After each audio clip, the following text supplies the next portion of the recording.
Não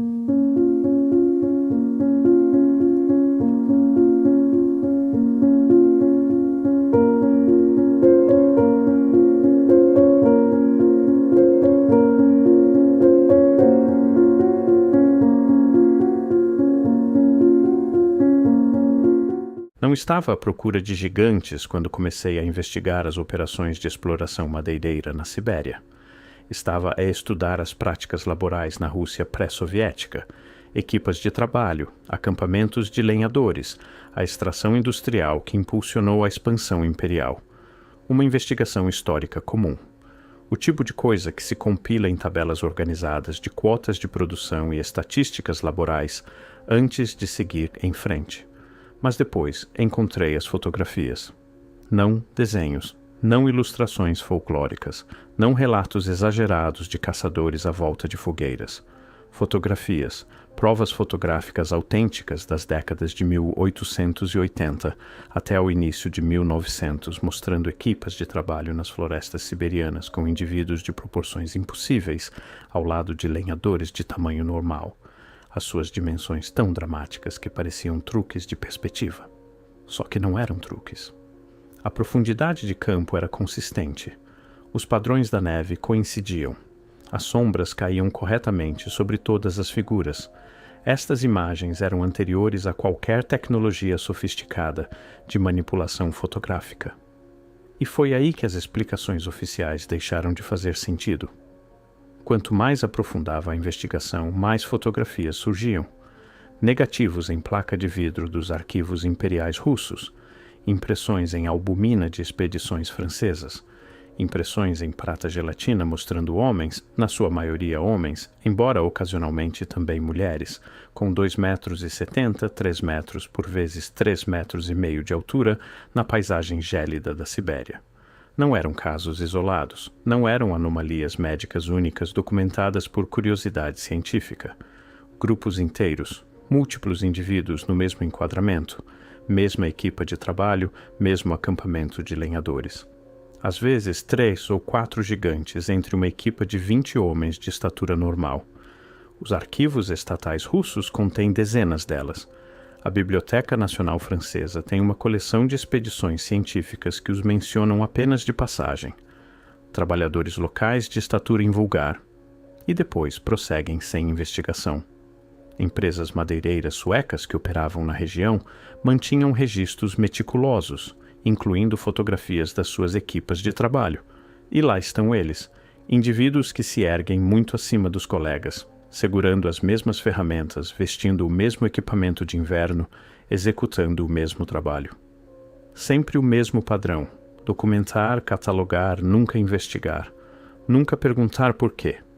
Porque havia tantos concentrados nas operações madeireiras siberianas? Porque as fotografias se concentram entre 1870 e 1910 e depois cessam abruptamente.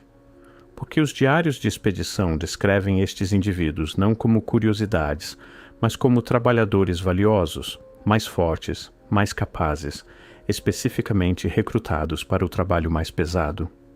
E aqui está o que torna impossível ignorar: estes gigantes não estão a posar para espetáculo. Estão a trabalhar, a meio de uma tarefa. As fotografias mostram-nos a operar serras, a mover troncos, a permanecer em formações de trabalho com as suas equipas.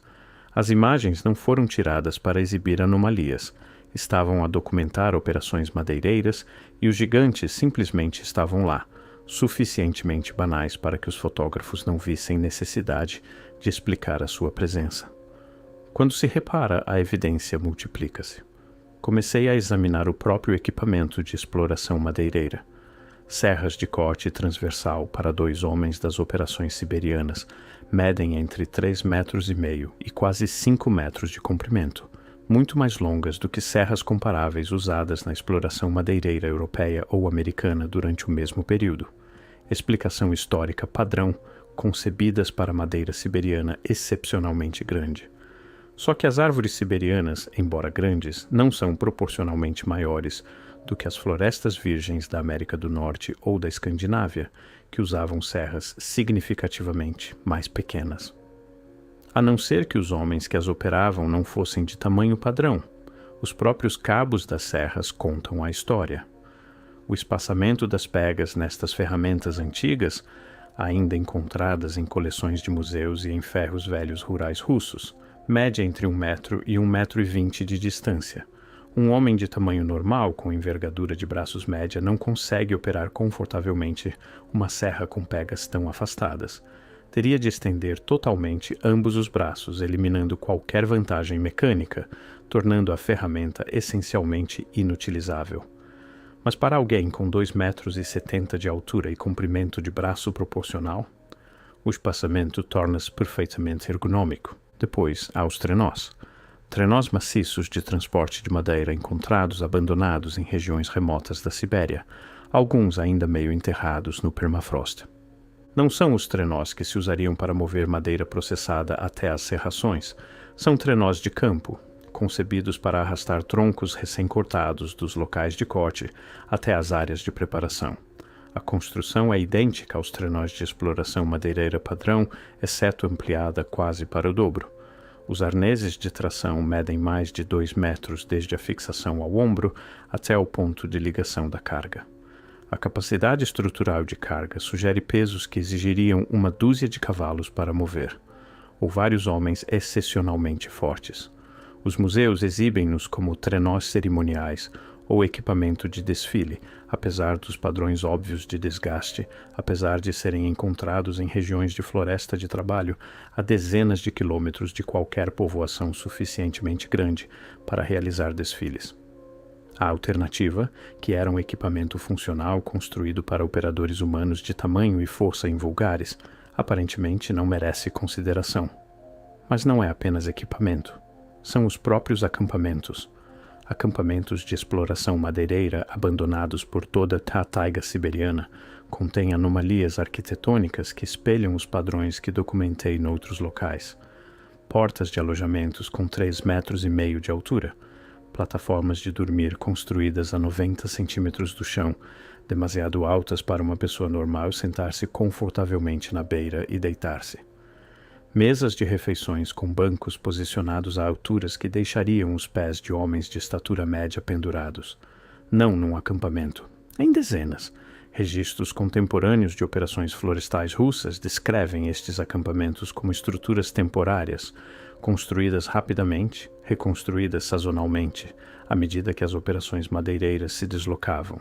No entanto, apresentam consistentemente as mesmas proporções exageradas.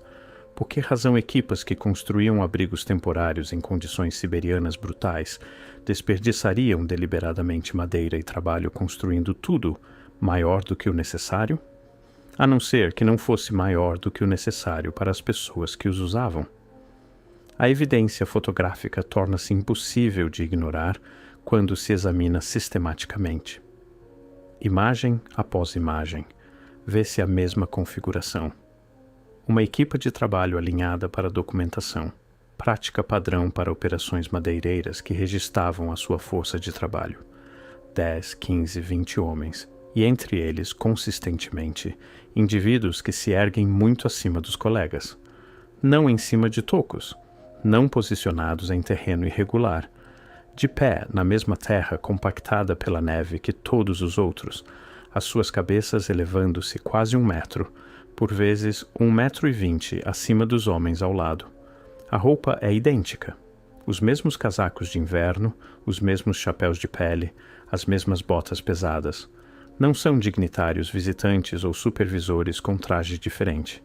Estão vestidos para o mesmo trabalho nas mesmas condições. A única diferença é a escala. E as suas mãos. Pode ver-se claramente nas fotografias de maior qualidade, mãos a segurar cabos de machado, a agarrar armações de serra, a repousar nos ombros de colegas mais baixos. Mãos proporcionais aos seus corpos, o que significa mãos do tamanho de pratos de jantar, não inchadas por doença, não deformadas, apenas ampliadas.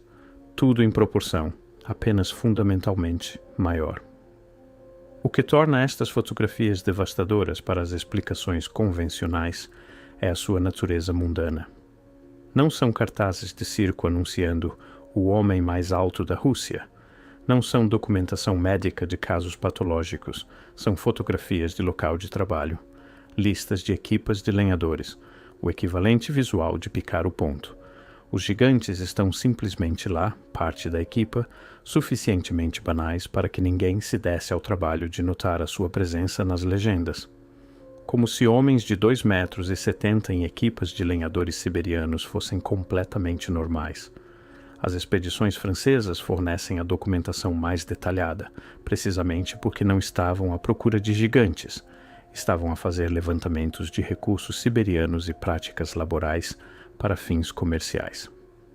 Um relatório de expedição de 1891 descreve o encontro com uma operação madeireira perto do rio Yenisei, empregando o que chamaram trabalhadores indígenas de desenvolvimento físico extraordinário. O relato é clínico, quase desdenhoso. Vários indivíduos de altura excepcional, estimada entre 2,7 e 3,2 metros, executando trabalho pesado de madeira com eficiência superior aos trabalhadores normais. O capataz indicou que tais trabalhadores são comumente empregues por toda a região para tarefas que exigem força significativa. 3 metros, quase 3,5 metros de altura. O relatório não sensacionaliza isto, não expressa choque ou incredulidade, apenas registra como um facto observado e prossegue para discutir qualidade da madeira e logística de transporte. Como se encontrar múltiplos lenhadores de 3 metros fosse interessante, mas não particularmente invulgar. As fotografias que acompanham essa expedição mostram exatamente o que o relatório descreve. Indivíduos maciços entre equipas de tamanho padrão, a trabalhar sem nada de extraordinário. Depois os registros param. Após aproximadamente 1912, estas fotografias desaparecem dos arquivos russos, não gradualmente, abruptamente. Os relatórios detalhados de expedição cessam. As listas de empresas madeireiras que anteriormente notavam composições de equipas deixam de mencionar trabalhadores de estatura invulgar. Os negativos em placa de vidro que documentavam operações diárias mostram subitamente apenas homens de tamanho normal. O que mudou? Não as operações madeireiras. A extração de madeira siberiana continuou e expandiu-se. Não a tecnologia fotográfica. As câmaras tornaram-se mais comuns e acessíveis. Não os próprios trabalhadores. Não há evidência de emigração em massa ou colapso populacional. Apenas a documentação. O registro oficial simplesmente deixa de reconhecer o que tinha anteriormente documentado sem comentário. E quando se tenta rastrear o que aconteceu, depara-se com o mesmo muro em todas as fontes de arquivo. A Revolução Russa fornece cobertura conveniente, registros destruídos, arquivos queimados, memória institucional interrompida. Mas o padrão aparece antes de 1917. As fotografias deixam de aparecer nos registros de empresas francesas e suecas em 1913. Levantamentos industriais alemães de recursos siberianos, que anteriormente incluíam documentação fotográfica de forças de trabalho locais, subitamente omitem tais imagens após 1911. Como se alguém tivesse decidido que estes trabalhadores específicos deixaram de ser apropriados para documentar.